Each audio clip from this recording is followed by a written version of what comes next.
match over? Yeah, I think obviously it was an important toss to win. Really cold in the morning, so conditions obviously get a bit better.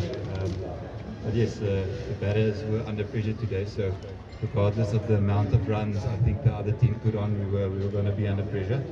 And that is a great showing from the international players at the top to get us off to that good a start and make the chase look easy. Now, what next for Kathmandu Gurkhas? Yes, obviously we have to win the next one as well and try to push the net run rate a little bit at the end of that game. Last one is also a must win and perhaps some sort of net run rate situation. Lots of things that are not in your control, the other games, the points around the other games. So we're hoping for the best, and our curve is definitely going upwards.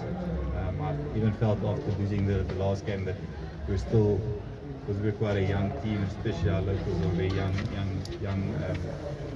bunch of players. I feel like it's going to be a learning curve, maybe going to even be a 2 or 3 year project for the Kathmandu Gurkhas. But in saying that, in this tournament there's already been that in development. If we can sort of take this momentum, hopefully make a playoff spot, then I think we're sort of peaking in the right direction, going in the right direction with all that momentum into the playoffs. So, Kathmandu Gurkhas, most of the foreign players are struggling in this surface. What do you think? Is only wicket or condition otherwise?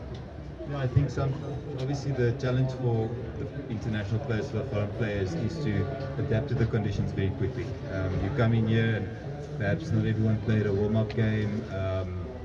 You can only do so much in training, but you need actual games to get used to the types of surfaces, and then the surfaces change as well. So you need to do that very quickly, and I believe the teams that are at the top of the points table got their combinations correct with the types of skills that they chose in left and right hand batting combinations in that international slots and in their local slots. So you need a very well-rounded squad here.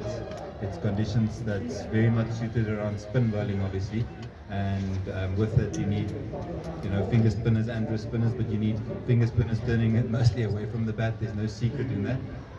For us, that's definitely something that we can do better. It's the way we play left arm spin because we don't have any left hand batters. So that's up. That pressure is on the overseas batters and the batting unit as a whole to combat left arm spin and the ball turning away on spin friendly conditions.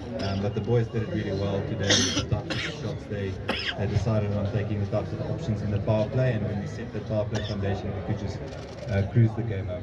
Was there any over in the plan to finish the game within this over? Come again? Any target for the over that we need to finish the game by that over? I think once the game got safe, like 20 runs or so needed, I think that's when myself and the captain just looked at each other and said, I think this is when we need to really be positive if we are to stay on in the tournament. So at around the 30 run mark, that's when we decided we're going to try and From the today's performance, Yeah, especially in foreign players. Yeah, definitely a lot of relief because it's no secret that you're under pressure if you're not in that top four, and obviously there's lots of expectation, owners have expectations, and you have to live up to that or not, and I was really glad to see that how the foreign players handled that today, and they need lots of credit.